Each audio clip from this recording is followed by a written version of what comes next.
Hello guys, in today's video I will be showing you how to fix Genshin Impact's bug problem.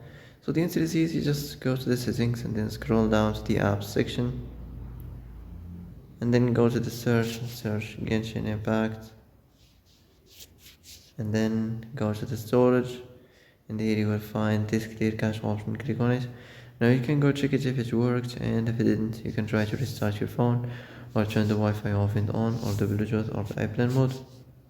Also you can try to clear data, but be careful. If you clear data, all this application's data will be deleted.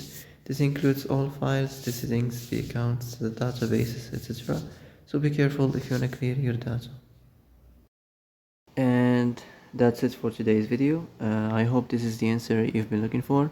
If you like this video, don't forget to like and subscribe, and see you in the next video. Thanks for watching.